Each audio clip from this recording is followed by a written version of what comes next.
for the Hourglass. We appreciate everybody for joining us today to hear about public education during the time of coronavirus. So certainly an important topic that's on a lot of people's minds, affects a lot of folks, and we're going to hear from these three panelists today about that. But first, I want to thank our sponsors, Rogers and Associates, as well as Millersville and the Ware Center. While we're not hosting it at the Ware Center today, you don't have those paper bagged lunches to crinkle around while we're talking. So I don't know if maybe I can make some sound effects so you feel, oh, Mike's got one. So bring mine. There he goes. So he's making us feel right at home. So we're very excited for today. I'm going to read off, because we are not able to do individual introductions around the room, but I'll read off the folks we have here, and we'll just quickly go through this name. If I mess up your name, I really apologize. Lynn Morrison, Alex Kaufman, Brian Davison, Hourglass board member, Carol Phillips, Hourglass board member, Carol Powell, Carol Simpson, Hourglass board member, Chris Linke, Clint Krasinski, Colleen Marshall, Dr. Damaris Rao, thanks for joining us, Deepa Balapur, Don Bansoff, Donald Roseman, Hourglass board member, Edith Gallagher, Ethan Demme, Hank Walker, Jerome Hershey, Joel Walker, John Carpenter, Joshua Druce, Keith Ramsey, Laura Shanes, Lawrence Carroll, Madeline, Mark Heath, Michael Rowan, Hourglass board member, Molly Rowan, Monty Milner, president of Hourglass board, Nadine Larkin, Nicole Nafzinger, Peter Carrigato, Raymond Esquardo, Richard Ferrix, Rob Marshallonis, Robert Smith, Robin Goodson, Ryan Axe, Sam Meekum, Sarah Bennett, Senator Scott Martin, Shelley Cohen Hershey, Sydney Marland, Hourglass board member, Stephanie Villar, Susan Eckert, Hourglass board member, Tim Lapp, Hourglass board member, and Tom Gemmel. So thanks so much for everyone being here. You'll notice on the bottom, so the way this is going to work today is our presenters are going to, they have a presentation prepared for us, but throughout, we're going to wait to do any questions until the end. We've provided them, Hourglass has provided them with some questions that they can respond to, and they will, I think, do so throughout the presentation. But then at the end, we'll have 10 minutes for questions. On the bottom of your screen, there's a Q&A function. If you type a question in there and submit it, I'll be monitoring them throughout. And if you like, you can like the questions and that'll count as a vote. And the questions with the most votes, we'll see if this works. Questions with the most votes are the ones we'll answer at the end. So without further ado, thanks to our speakers, Matthew Przywara from the School District of Lancaster, Dr. Bob Hollister from Eastern Lancaster County School District, Dr. Mike Leichliter from Penn Manor. So thank you, gentlemen, and I'll let you all have at it. All right, thank you, everyone. Thanks for having us today. We're going to pull up our presentation, but we really, I think I speak for Matt and Bob in saying we're really interested in the dialogue, so we're happy for interruptions. So Jonathan, if you have anything that comes up along the way, we're happy to interrupt and take the questions there. We've also taken the Hourglass questions and inserted into our presentation, so we can answer them along the way. But Bob, do you want to pick it up from here? Sure can, yeah. So I know, I think one of the things that we wanted to make clear was I believe that we have a pretty good handle on all the school districts in the county, and I think I just want to come out and say right away that all are working really hard to try and serve their learners and in a whole lot of variety of capacities and abilities. I think one of the challenges that we're going to talk about a little bit later on is the inequity that we're experiencing internally in the districts, but also from district to district. But having said that, I think our communities are being well served, not only on the educational side, but I know a lot of school districts are serving meals. Our school district, for example, we're serving about a little over 12,000 meals a week. So I think the schools have done a nice job stepping up and filling some voids. We'll kind of start the story and give everyone a chance to kind of reminisce a little bit, because in many ways, the May 1st seems like months away from March 16th, and that's when our current school closure began. It actually started a couple of weeks before, and Matt and Bob, feel free to jump in, but there had been a lot of discussion with potential closing. How do we handle COVID-19? What do we do if we have an employee who gets sick, if we have a student get sick? So that whole week leading up to March 13th, which is when the governor decided to close schools for a 2-week period, I would say there's a lot of turmoil and uncertainty at that point for schools, and I know for society as a whole. So we did have a number of meetings of the county superintendents. That's the week we really started using Zoom a good bit. And we would meet, I can't remember the exact number of days that week, but it was about every other day. And then as things started to get very serious on Friday, March 13th, we started in the morning as superintendents having discussion of should we make a preemptive strike, just not knowing when there would be some statewide direction. Should we make a preemptive strike and close down? And what we didn't want to do, I think one of the benefits that Matt and Bob will agree with in Lancaster County is while we all have different systems and there's 16 school districts, we stand in unity in important decisions like this one. So as superintendents, we did not want to have one district go out and 15 remain in, or any combination thereof. So we made the decision early afternoon on March 13th that we were going to close for 1 week. I think Bob, was an hour later? Yeah, it was fascinating. One of the challenges was how fast and furious all of this developed for not just schools, but for businesses and for families, et cetera. I remember distinctly, we had our monthly superintendent's meeting on the Wednesday, so 13th, the 11th of that week. And at that meeting, we were still all sort of hedging, hey, we really don't want to close. We want to try and keep it open, at least keep it open until Easter. That was what we were talking about only 2 days before we made the decision to close it all down. And we literally made that decision as a group around 2:30, 2:15, 2:30 on a Friday. And of course, Governor Wolf came on around 3:10 that day and shut us down. So, even the letter, I literally had a letter ready to go home to parents to say, we might be closing, just keep an eye on things. And that fast, that letter, we literally threw that letter away just before about ready to hand it out to our learners. So it was pretty intense up front there. Yeah, again, let me just put a footnote on that. So I didn't have the benefit of sitting with these gentlemen, but Dr. Rao, who's out here in the audience, was definitely feeding information back to us as you all were meeting. So it was a great effort by everyone within the county to try to rally around, this matter. I think one of the important things, and I'm sure you both can speak to this, is it's really, when I reflect back on just back to March 13th and to where we are today, really how school, at least at the school district of Lancaster, and I think you would echo the same comments, is how everyone's attention just directly went to the kids. So it wasn't about, hey, there's a bus that's late, or this is my issue. The issues really got centralized and, laser focused on, we need to serve our families and our students, and what are the most important things as we step through each one of these phases, and it's multiple phases. So reflecting back, I think it's been a very powerful thing to really, and hopefully you guys feel the same way, as we're now looking back, is how do school districts, harness that energy and really target that towards the future, like really using this opportunity as a springboard to get that laser focus back on, student achievement and supporting families and things of that such.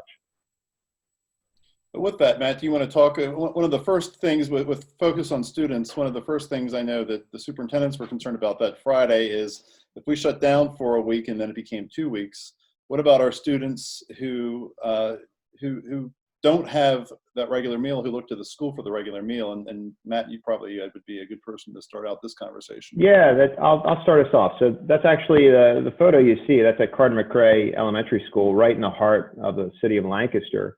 One of the fortunate things for us is just based on how we serve meals, good, bad, or indifferent, and we definitely receive various commentary based on our meals. But because of an urban environment, we've always had a satellite meal program. So out in the suburbs or in many different places, they actually, you know, cook and provide the meals. But for us, we actually have already had a program like this in place. And one of the things that Dr. Rao initiated back in 2016 we had that major snowstorm and we were shut down for a week, was a way to deliver meals to students back then.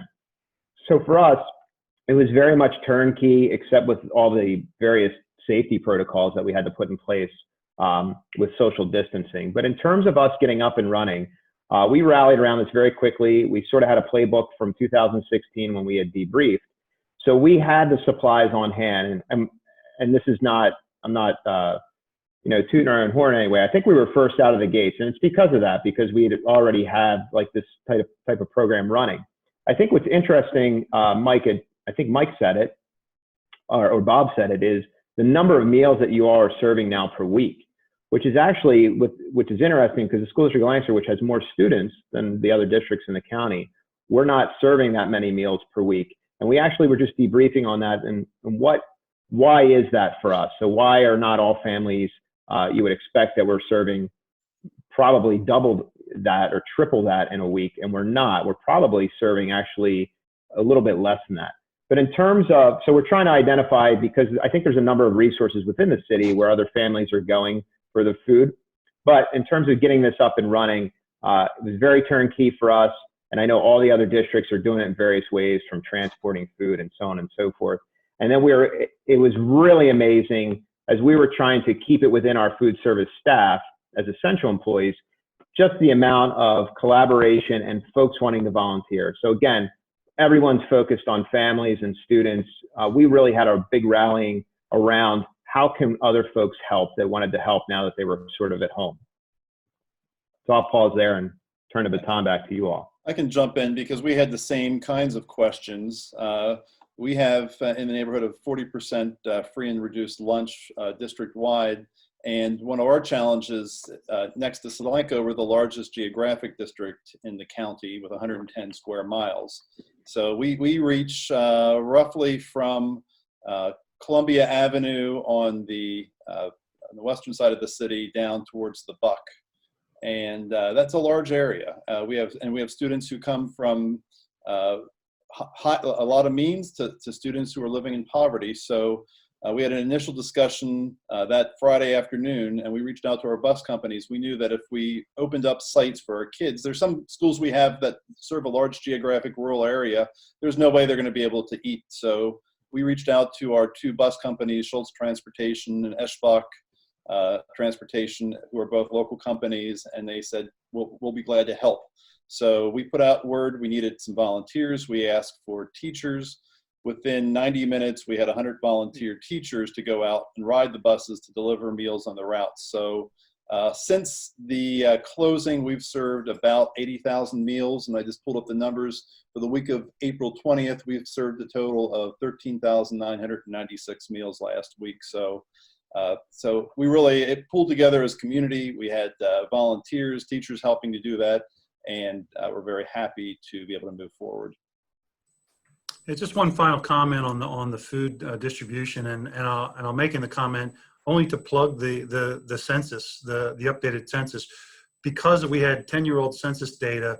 We weren't allowed by the federal government initially to serve our food from our buildings. We had to find satellite locations where the demarcation line between the part of the town that was considered in poverty and the part of town that was not.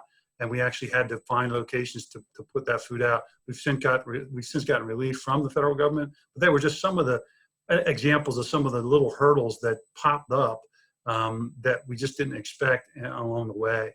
So I think maybe now, Mike, Matt, just want to slip a little bit into, so what does education look like right now? It clearly, I don't want to say, up front, I think teachers are doing an amazing job, and families are being very gracious and understanding of the limitations that we have. I think there's some quality learning going on, but it's not quality learning. I want to make that point very clear. I think we need to have our learners in our classrooms where better learning takes place, where the interactions that make learning important and make it effective take place. We're doing the best we can. Most of the school districts have been out early with enrichment types of activities. I know we had enrichment activities 3 days after the governor closed us, and then 2 weeks later we were trying to do some continuity of learning where we're teaching elements of the curriculum, basic elements of the curriculum that already exist with an online platform. But it's difficult. There's connectivity issues. There are families that, some of our teachers have young children who themselves are trying to learn on the platforms and share technology and share homemade offices at home. So there are significant challenges with what we have going on. I think that's true in all the school districts in the county. And I'll jump in there and also say that first week we were off, so the week of March 16th, we had daily meetings as superintendents in the county talking about plans. And what we were finding at that point, and I wrote down some of the observations just because things were moving so quickly. We were making some assumptions and decisions, and in some cases literally finding out 30 minutes to 60 minutes later that that was a dead end.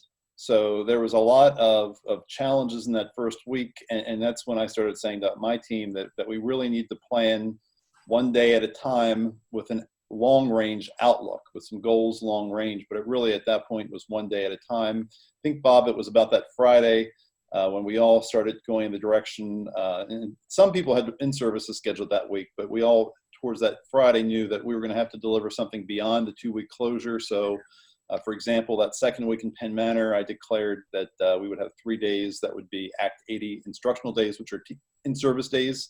So we launched an online virtual instruction for all of our teachers to be able to use a virtual platform. And that's a place where I think it's worth some discussion. Penn Manor, SDOL, Elanco, and most all other districts have some form of our own cyber program. But teaching students in that cyber program and the instruction and the nature of those online instruction programs are very different than what you see in a classroom.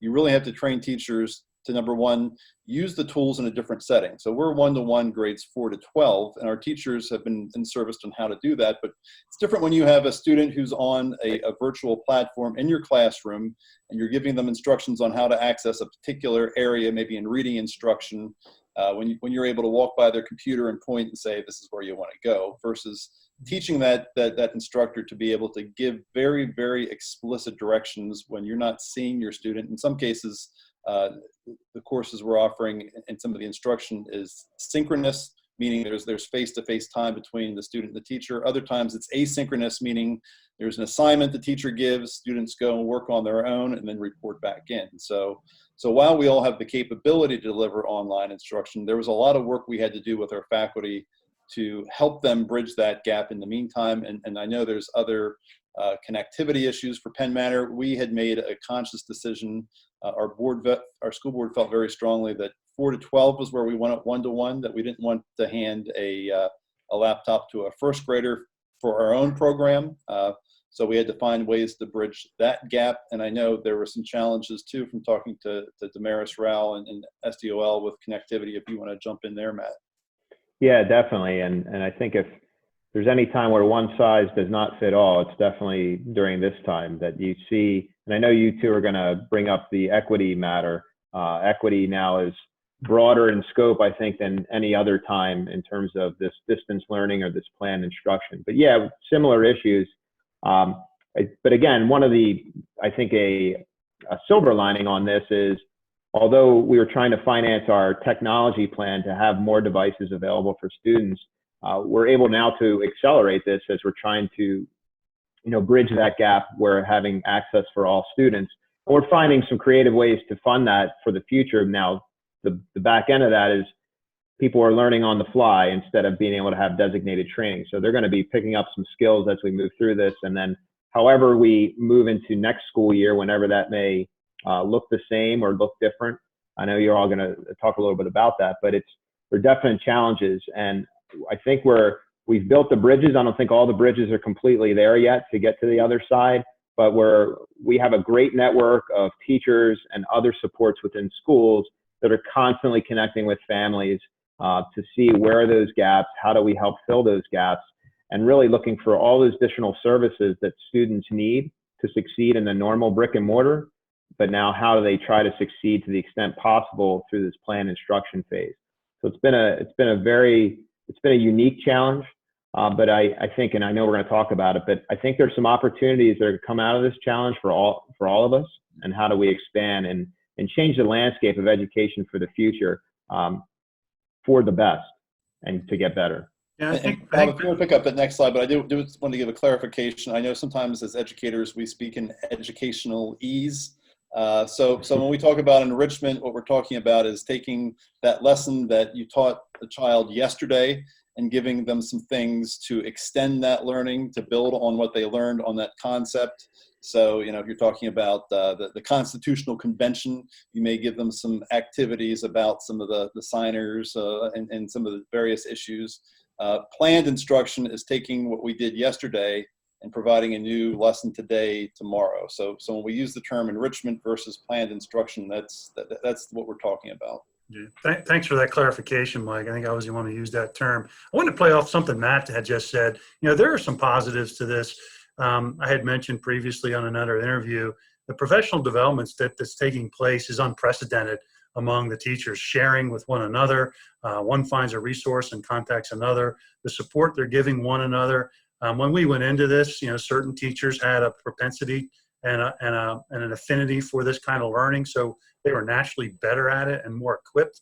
And that professional development is, as I just said, unprecedented. I've never seen our folks supporting one another the way they have. And what that's gonna mean in the end is when we are back here in the classrooms and doing learning the best way, that learning is gonna be so much more enhanced, because those teachers will have that ability to find those resources, communicate with students, connect students to other resources electronically. So there's been some positives, I think, and I do think that there will be some fundamental changes in the way we do education going forward, and that's not necessarily a bad thing. And just real briefly on this slide, just one of the challenges before Bob talks a little bit about the equity issue. One of the initial challenges too we had is kind of working our way through all of the state and federal legislation and requirements. And one of the biggest questions we had to answer initially was the Federal Individuals with Disabilities Education Act, which says that if you deliver a lesson for one, you have to make sure you can provide it to all. And we had asked for some clarification. We had asked for some help from the federal government on that one, as all schools did in the country. But to be very specific with that, we have some students who have in their individualized education plan, some of our more severe students who have physical therapy, occupational therapy that the schools have to provide. How do you do that? If you're providing reading for Susie in third grade, who's a high-level student, how do you provide that access for that student in third grade who needs those other accommodations in order to be successful in the classroom? And that's something that has legal and financial implications that we had to work through as well. So we're trying to manage all these, but it came to the decision that and this was really through Secretary Rivera and the Department of Education, that we need to put our best foot forward and do the best we can and not worry about all those other areas. And I think we've really done that and worked with our people to make sure we're meeting the needs to the best of our ability during this time. And I think that's a pitfall that it's easy to trip into, by saying, look, we could do a lot for the majority if you would just let us run with the majority, and then we'll just do our best for those other learners. And that's not okay. It's professionally not okay, and it's morally not okay. And so that was a challenge for all of us to try to do our darndest to provide the quality instruction, especially for our special needs students, especially for the most challenged of those students, the students with autism, the students with multiple disabilities. That's still a challenge for us. We are not doing that well. We're doing our best, and we have kept them in front of us. But as Mike said, we continue to get help and guidance from PDE to try and make that better so that all students are receiving the same services. And that does open up the equity conversation. Equity both within the school district in terms of given families' ability to do that asynchronous learning where they're asked to guide students through something. It also talks about the connectivity. We here in Eastern Lancaster County School District, pretty rural school district, and there are students who don't have connectivity. We had to purchase hotspots and get them distributed so that we could try and get all of our learners connected. This then sort of talks and leads into another discussion that I sort of joke with the guys when we were talking about preparing, we were preparing for this conversation. One of my favorite Dr. Seuss books, and what kind of educator would I be if I didn't bring up Dr. Seuss, is The Sneetches. And I am concerned that going forward, that we may have this situation develop where, certain students had COVID, so they can come into school and they can get the full benefits and they can ride the school bus, and certain students who are labeled, oh, they didn't have COVID, they can't. We've got to be very careful that, the stars on the R, so to speak, and those that don't, that we don't create a new divide in our schools based on who had the disease and who didn't, or who got vaccinated or who didn't. So I am concerned going forward about the equity in a different way. Equity is so critically important to it's the bedrock of our democracy that every student has equal access to learning. And this is a new challenge that's going to emerge in the coming months, I believe, as the testing, and I support the testing, I support the tagging, et cetera, but we've got to be careful what we do with that data related to learning in our kids. And I'll jump in there too. First, I'll apologize to everyone. I'm the one who's driving the slides, and I'm experiencing, like everyone else in the world, with Zoom and everything else, technical difficulties. So sorry for going back and forth there. But for Bob and Matt, I can't see the questions that are starting to pop up. So I was trying to access them. So one of you could maybe monitor the questions if we have anything that we want to jump in with. But equity is another thing that we're discussing.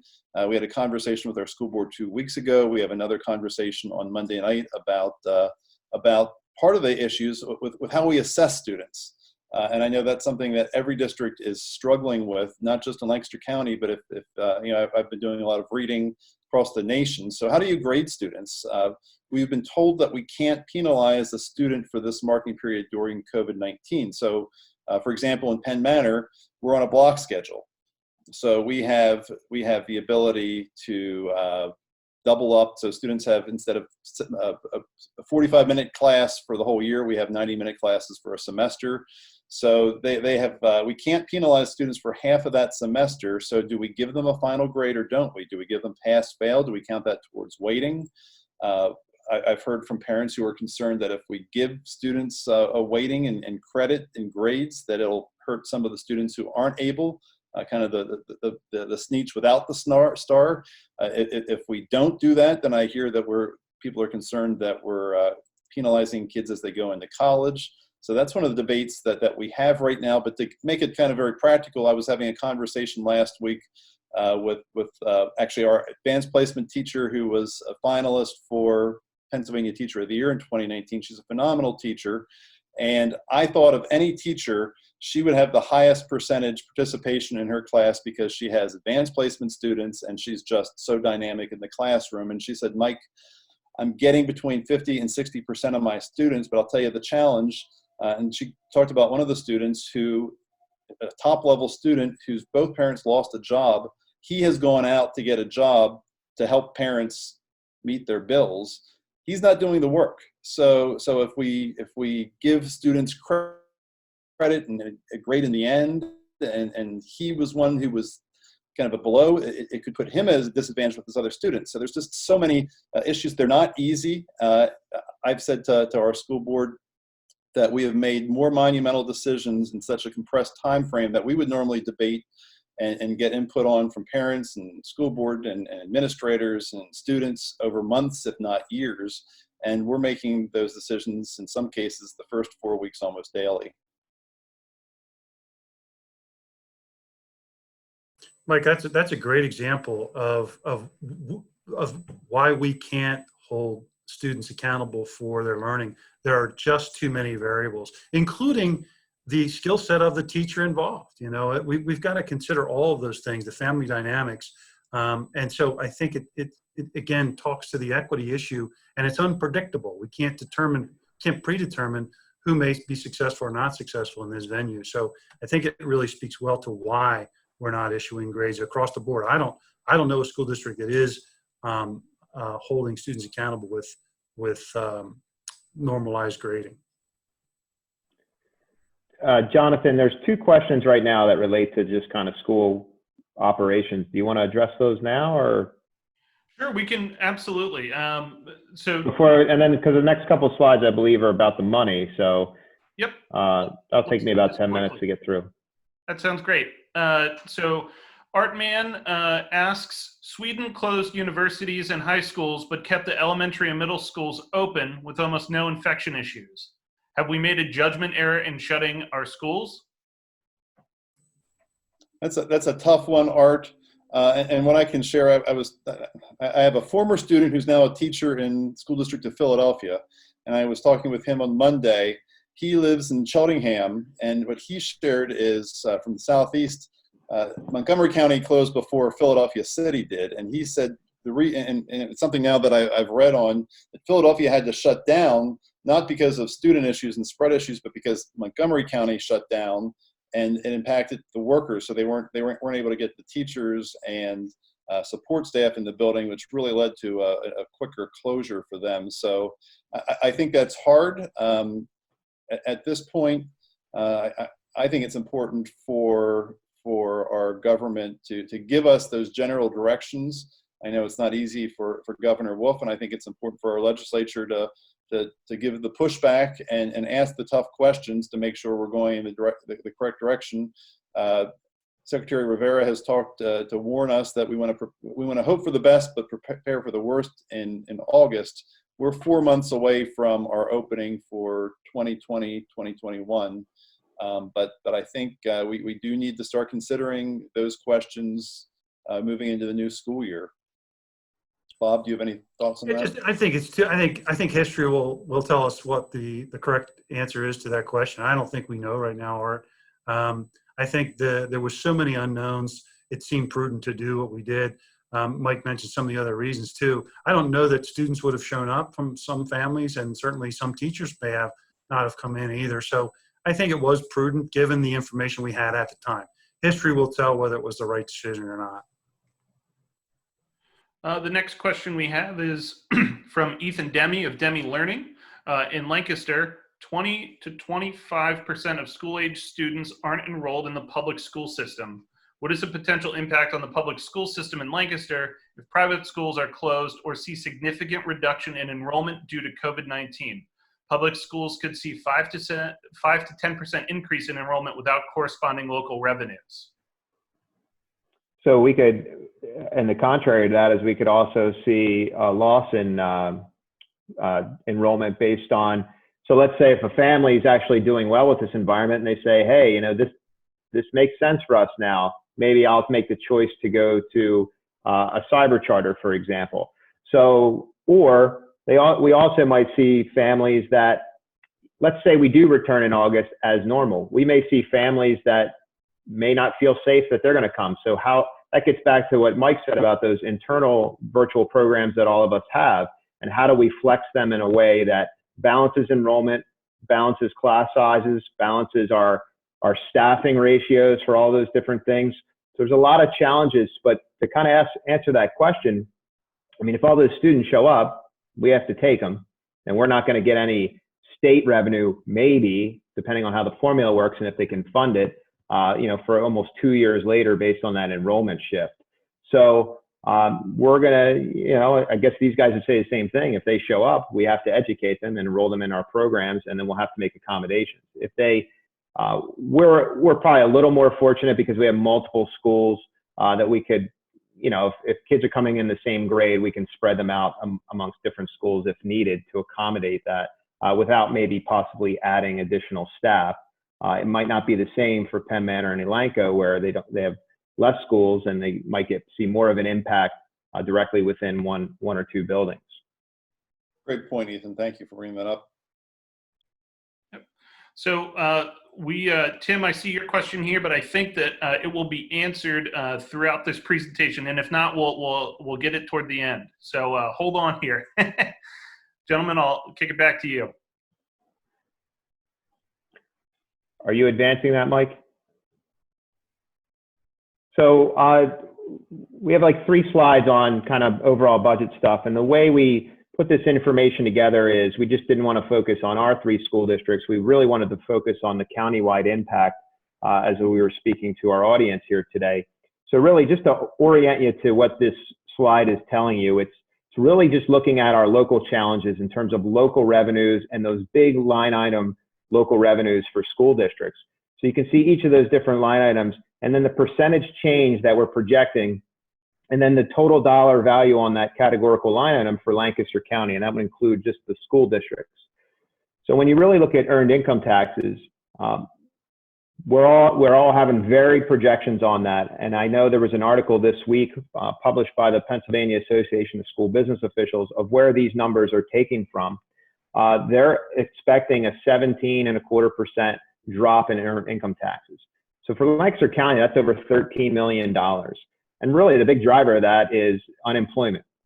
So we're, I think, just as little as about 4 or 5 hours ago on LNP, they published that Lancaster County's unemployment is as high as 20.8%, which is the highest since the Great Depression. So again, it's going to be hard to tell as this goes forward, but we know that local challenges are going to happen right out of the gates. And I'm going to speak in 2 slides from now of how this is different from 2008 when that recession occurred. We're really seeing a rapid change in our budgets. Really, they're right around the corner and really on this local side. So earned income taxes, as folks are losing employment, wherever that may be, in all the different aspects of our economy, that's less dollars that they're going to pay into the system, and it's going to have a huge or significant impact for us. And for the school district of Lancaster alone, just to give you a little context, out of that 13 million, $1.5 million of that is just for the school district of Lancaster. In terms of real estate taxes, that one's a little more, I don't want to call it convoluted, but a little more challenging to project because and this is where, although PASBO published this is where folks from business managers and superintendents and school boards, you really want to take a look at your own local assessment, what's happening within your school district, because their numbers are really based on growth and then whether or not you have an expected growth in raising real estate taxes. I know a lot of school districts are talking about either a minimum need to raise real estate taxes or to try not to raise real estate taxes at all. But overall, the other challenge with that is collection rates. And I know right now the General Assembly is looking at different legislation.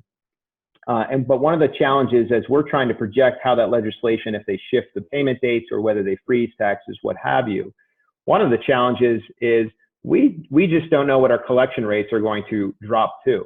So assuming, again, getting back to unemployment and folks not having the ability to pay certain bills because of economic challenges, that is most likely going to reduce our collection rate and defer either we're going to have more late payments or more dollars are going to drop down to that line item for delinquent real estate taxes, which then has another challenge based on collection. Again, it just kind of pushes the delay in the revenues on and on and on based on the economic changes that are happening.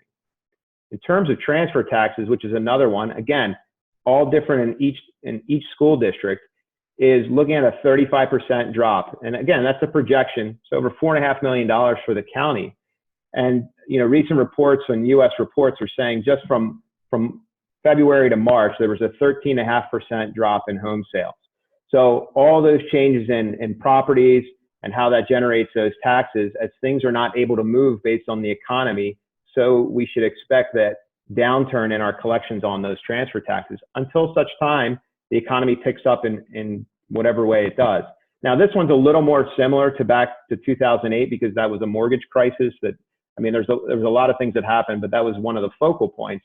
And folks did see those types of transfer tax changes, but it wasn't dollar for dollar everywhere or percentage everywhere. Everyone had a different or unique circumstance with each different school district. And the biggest thing is, and as I mentioned around real estate taxes, is delinquent real estate taxes. So again, people's availability or ability to pay their taxes, what will they do based on their current situation?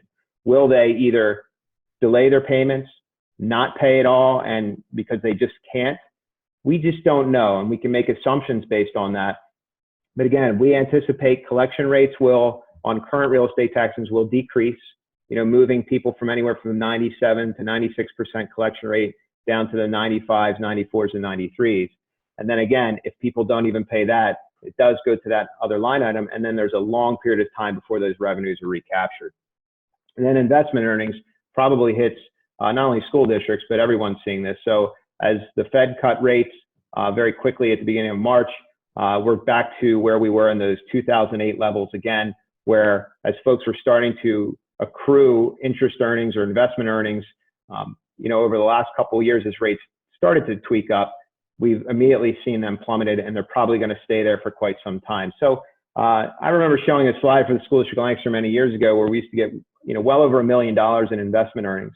And then investment earnings in the quick time went from $1 million down to like $200,000 a year and stayed there for a number of years. So those dollars are going to be missing from our budgets overall. So just for Lancaster County alone, you add up all those numbers, you're talking about $42 million in local revenue for all the school districts in Lancaster County. So a huge amount or a huge challenge that we have to overcome, and it's happening very quickly. So this is coming July 1, and it's already happening in our budgets in this current year as we're starting to see earned income tax collections not meeting expectations of where we thought they would be for the last quarter. And then again, things are changing with due dates for tax filings, which eventually is going to matriculate into the state. Do you all want to add anything to the finance stuff? I think you did a really good job, Matt. I would just add that I'd read the Lancaster County Treasurer, Amber Martin, had said that they had some of their best tax collection rates for now. So, I mean, that's one of the challenges. We just don't know in the future what that's going to look like. I can't imagine that it's not going to be impacted, but there's just so much uncertainty. And I know some of the Hourglass board members are also former School District Lancaster board directors and other areas as well, other school districts. And we are at May 1st, and school boards by law have to pass a budget by June 30th. So there's just not a lot. There's more questions than answers at this point, and I don't know if they're answers that anyone has right now. Just jump to the next slide, if you would. So real quick, just to orient you to this slide, and really you just want to focus on where those bars are the largest and grouped together. This just represents the number of districts and how much of a percentage of their local revenue they're going to lose. So if you look at those groups, the 1, 2, 3, there's about 7 bars that are high and grouped together. That's over 70% of the school districts in the Commonwealth. They're going to lose some significant revenues in there. And we're looking at $1 billion loss, or somewhere around that mark in 2020, 2021 is based on where those projections are. So not only is it a Lancaster County problem, it's a Commonwealth problem, and it's a national problem because this COVID-19 or this pandemic is hitting our whole national economy. And I'm not going to speak to all those different things, but just so you're aware that this is the kind of impact that as folks, you're seeing it, your friends, your neighbors, your family are experiencing economic challenges. So are all the businesses and our not-for-profits and our municipalities and school districts are all challenged by similar aspects of this economic challenge. Go one last slide. So let me orient you to this slide very quickly. What you're seeing in the middle in the orange bars is the School District of Lancaster, and this is the state revenue that we were receiving on a dollar per student basis. And what's highlighted there in the red arrow is back what happened in 2008. And this has been a focal point of my discussions with folks as this started to occur. This is very different than what happened in 2008, because I just said briefly ago how we didn't experience these local challenges right away. Where we started to really have a huge challenge is when we were not starting to see the state revenues come in 2010. So, and that was for a variety of different things. There was stimulus money used at the state level, and then the government changed a little bit. They had to make choices in how they were funding schools based on their own budget constraints because the economy was lagging. So 2008 happened, and the state, 2010, 11, and 12. And in the School District of Lancaster, and I don't know about my colleagues here, but we're still living with some of those historic reductions. And folks who are around, you can read the headlines. We cut hundreds of positions off our rolls, outsourced a whole host of services, a lot of different things that occurred. But you could see that was pretty significant. And again, the graph is showing you on a dollars per student. So multiply that change of, almost $1,000 a student times, 11,000 students, you can, equate the significance of that. But what's most important, so we talked about the local challenges, but on the right-hand side, in terms of those fast facts, again, I mentioned this is going to happen much quicker. And I've spoken to a lot of my business manager colleagues, and they're going from 2008 through 2012 and not seeing the local change. They should be experiencing or projecting these local changes now because they're real and we're seeing it very quickly. So not only are we going to face the local stuff right out of the gates in July 1, we are going to see that lag from the state. So we're reading about projections in terms of their collections at the state level. That's obviously going to challenge their budget. And then as the economy goes through and past July 1 and the state reports out from the IFO what they expect to collect in terms of their sales taxes and income taxes, we will probably, most likely, and most definitely see the challenge with the budget come February, March of next year when they're saying, here's our estimates, and then they'll have a better look at what has been transpiring over the last year. Also, as the economy is slowing down and the stock market took a huge hit over the last month, it's starting to pick back up in certain places. But that's going to have an impact on our PSERS. And I think everyone knows what PSERS is, and that's our pension system. And there's a lot of debate on how the pension system should be run. I'm not here to discuss all those different pieces, but just to give you some context, in 2008, we were paying 7 cents on every payroll dollar. And because of 2008 and some other challenges before that, we are now paying 34 cents on the dollar. So whatever happens now with the economy and impacts our pension system, we might not feel that pain, if you will, for a few more years from now. So as there's local challenges with revenues now, we do anticipate a lag with state revenue challenges probably in a year or two. We will anticipate a PSERS challenge in the next 2 to 3 years. So I've been telling a lot of folks, this is a 3-year issue that we need to be planning around right now. It may last longer, but right now I believe we're in a 3-year cycle of challenges, especially for the school district of Lancaster. We're going to have some significant deficits that we're going to have to overcome. We're going to have to think different about what we do, not knowing when school is going to open. How is that going to impact how we put our investments back into classrooms, back into our people? And then another important point on that right-hand side is the Act 1 index, which is our taxing index, which is set by the state. That's a 2-year lagging indicator. So I know there's a lot of discussion right now about freezing real estate taxes or shifting the due dates and when things pay. And I talked about the collection portion of it 2 slides ago. But in terms of trying to generate new revenues based on either assessment growth or just raising taxes to be able to put revenue back in to pay for the investments that we're investing in our school district system, we're going to see that Act 1 index start to dip back down.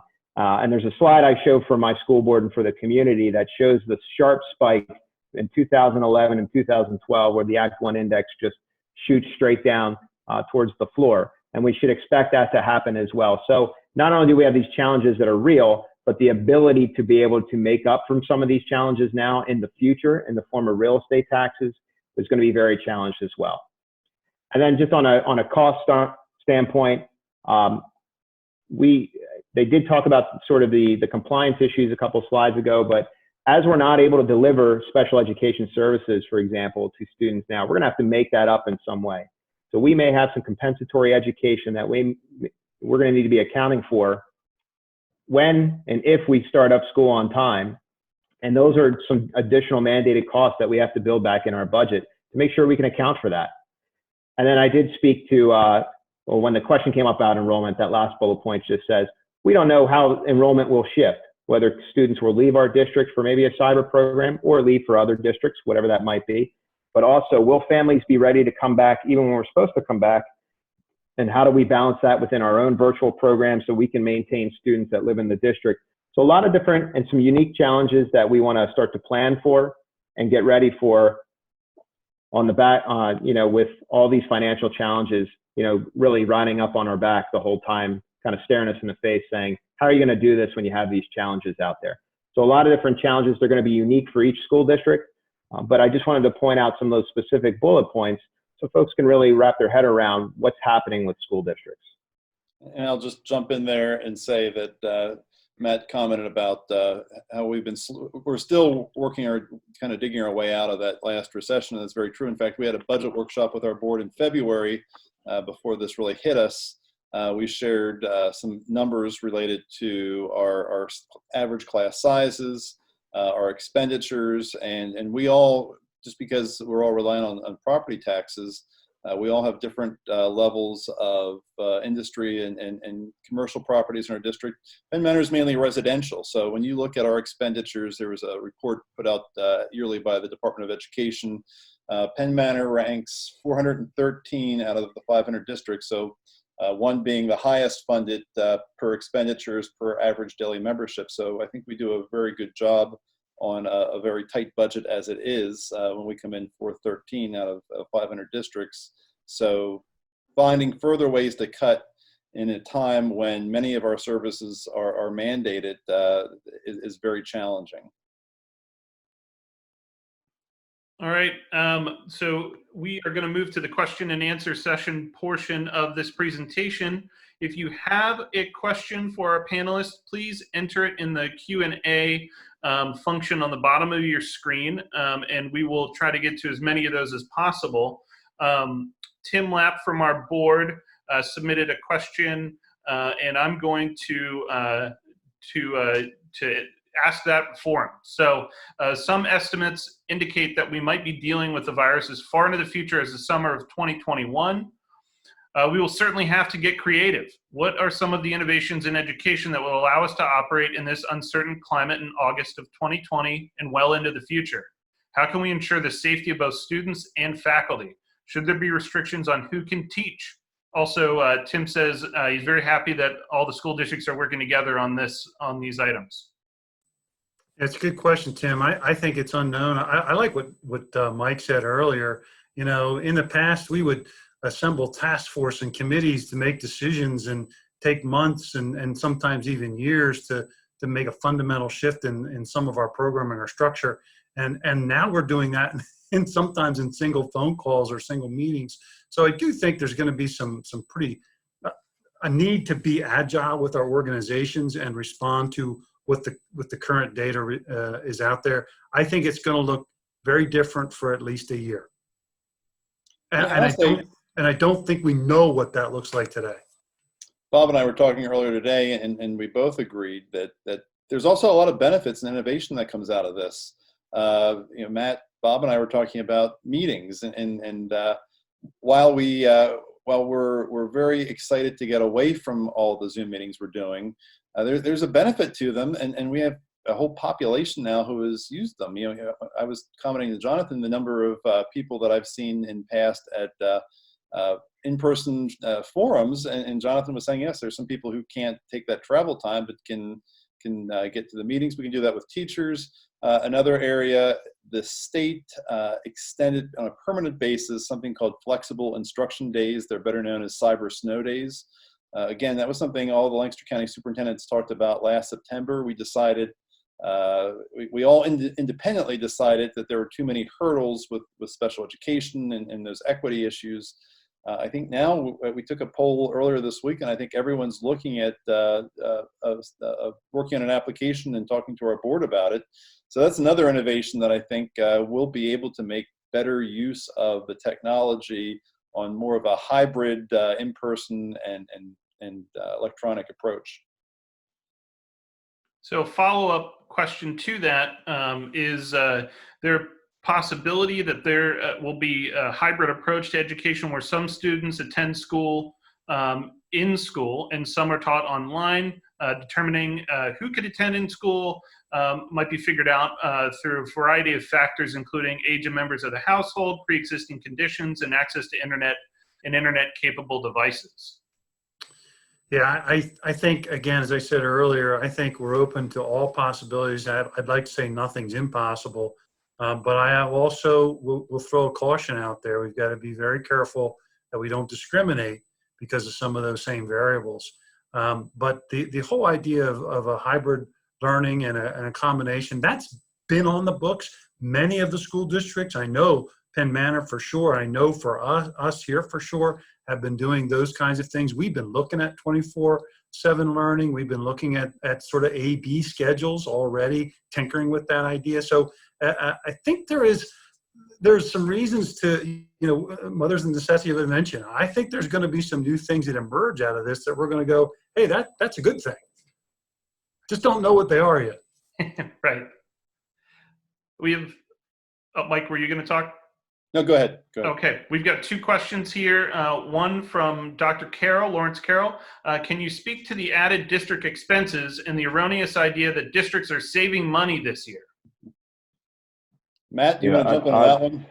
So it's not the same for every school district, as I've been learning from my colleagues. So for the school district of Lancaster, we are able to save money this year. So that element is not in error because we're not delivering the same amount of services. Now we have a variety of more services and a variety of more funding sources that our neighboring school districts don't have. So there's things that just can't operate. We're not having substitutes in right now. Like we're deploying those services back to our regular staff. So there's some contracts that we're starting to cancel that services are just not there. So we are able to accrue some savings this year. But the reality is those savings, we're just making up for the use of our savings that we were planning on using. We're just going to make up that gap because the board did plan to use fund balance to balance this year's budget. So really, we're just not going to use that, and we're just going to take that and push it into next year. And that's just a one-time savings for us to be able to do and help balance the budget for next year. But in talking to some of my colleagues, they don't all have the same amount of savings and have been inquired with me, like, how are you accruing such of these savings? And then I give them a detailed list, and they're like, well, we don't have certain things like that. So some people might just be breaking even. So some might save a little money, or some people might, I don't think that they're spending more. They shouldn't be spending more in theory, but not everyone is going to save the same amount of money because all the services are a little different, a little unique in each district.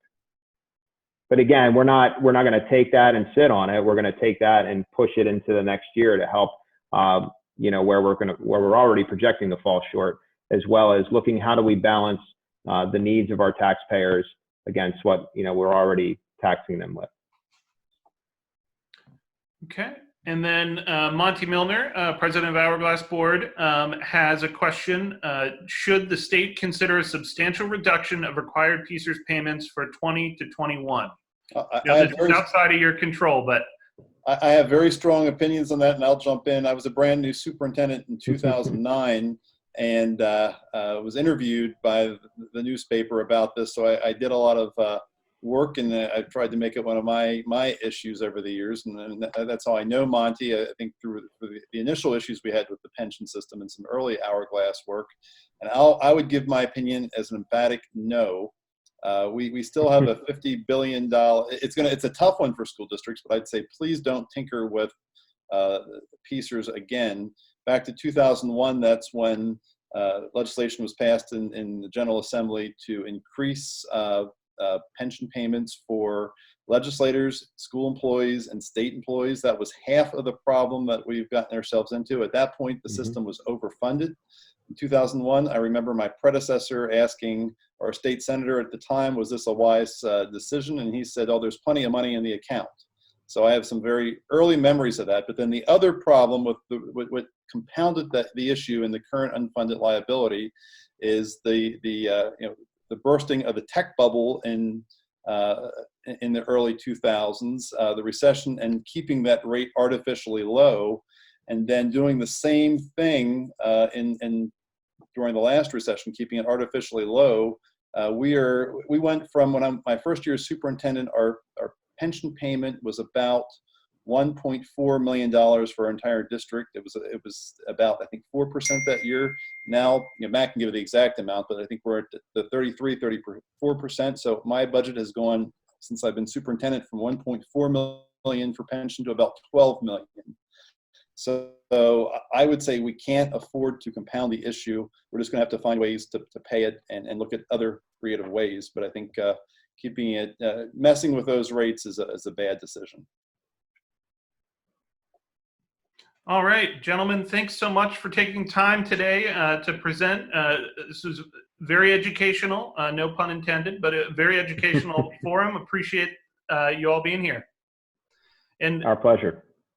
And to thank so much for our sponsors, Rogers & Associates, as well as Millersville University and the Ware Center. We appreciate your support throughout this time, and as we continue to provide First Friday forums to those in the attendance here. We've started more regular Keeping Lancaster Currents on an email list, and a lot of those deal with COVID-19. We've tried to highlight interesting articles that we think might be of interest to you. If you are not receiving that email and would like to, please send me an email at hourglasslancaster@gmail.com. And also, in addition, if you have any comments on the way today's forum went, any suggestions for us, this is our first one. So far, nothing blew up or caught on fire, so I think we're okay. But if you want to send me an email, again, hourglasslancaster@gmail.com, I can receive your feedback there. I really appreciate you all taking time today. Our next forum is June 5th, Friday, June 5th. We are not sure yet who's going to talk, but we will get that information out to you. My guess it will be a similar Zoom format. You know, if we're lucky, we'll be out in not social distancing at that point, but I think in likelihood we'll be on Zoom. So thanks so much. Have a wonderful weekend. And again, thanks to our panelists. Thank you. Thanks for the opportunity. Thanks, everyone. Thank you very much.